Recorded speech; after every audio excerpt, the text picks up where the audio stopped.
very sick girl before transitioning to this lifestyle.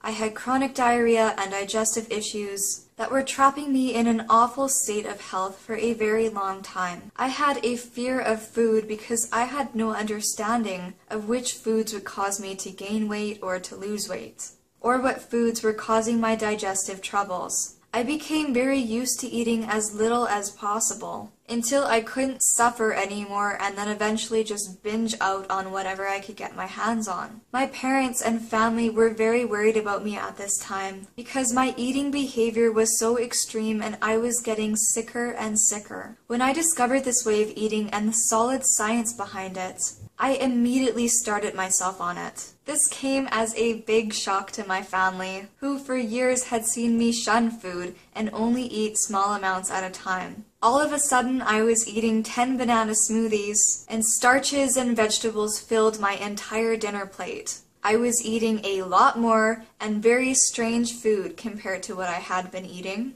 and it did take some time for all of us to get used to it.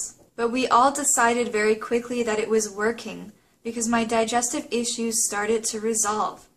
And within a few weeks, after years of suffering from this, I was symptom-free. I no longer had problems with diarrhea or stomach pain, and I felt so full of energy all the time. And I wanted to get out and live my life.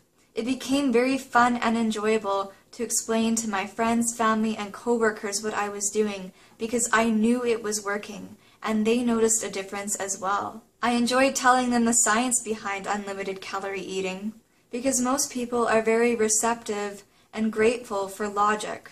And believe me, telling people that they can eat as much as they want and lose weight brings them great excitement, and that is one of the favorite parts of my job as a nutritionist. But I can definitely understand if your experiences sharing this program with other people are not as positive. For many people, this ideology is completely different than what they are used to, and some people will cling to old beliefs despite being shown evidence that shows the contrary. In case you find yourself in a situation where you feel required to defend this program, you need to be okay with them not jumping on board right away. Remember that you were in their place at one time, unknowing of how something like this could work. We tend to judge things as normal or abnormal by comparing them to what we are used to. For many people in Western nations, we grew up hearing that milk was necessary to build strong bones and teeth, and meat was always on the plate at dinner time. And of this large population that grew up experiencing this, some are going to be willing to listen to a different perspective, and some people are not. One area that I usually bring up when I'm discussing this with someone is the anthropological basis of food.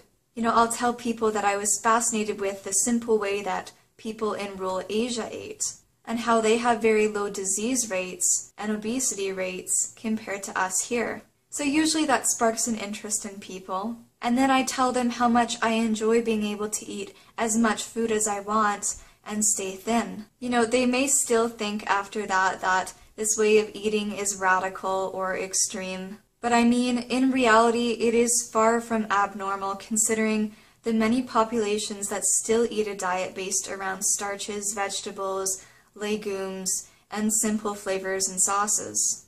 The Earthling Weight Loss Program does not contain animal products because they offer no positive health benefits and will distract you from eating the healthy plant foods that are recommended. So I have never introduced the topic of my diet as something that has ethical implications.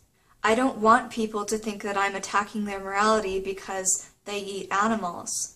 I have my own opinions about that, but first and foremost, I believe in nutrition and helping the people in our society to avoid suffering and disease. That said, this program is technically a vegan diet, but I generally do not say this to people just because I feel like they find it more intimidating if I do. It's a little silly because it is just a word, but I want people to feel like they're able to take this on without having to change their entire ethical perspective. I hope that this program has equipped you with the knowledge to deal with the questions that your friends and family may ask. and so that you can explain a little if people are interested. I also recognize that some of you may have come from eating disorders, and so at first your families and friends may think that this is another extreme take on dieting, but you have to stay solid.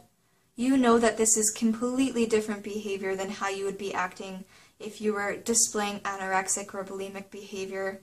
And most importantly, eating disordered behavior revolves around the principle of restriction and fear of calories, fear of food, because you fear weight gain. This program is about abundance, it's about saying yes, and it's about weight loss because this is what will occur if you stick to the plan.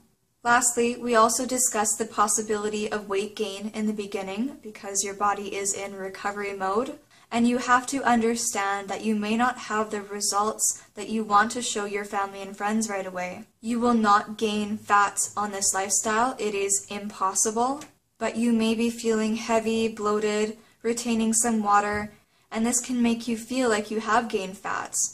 You haven't, but those feelings are still real to you.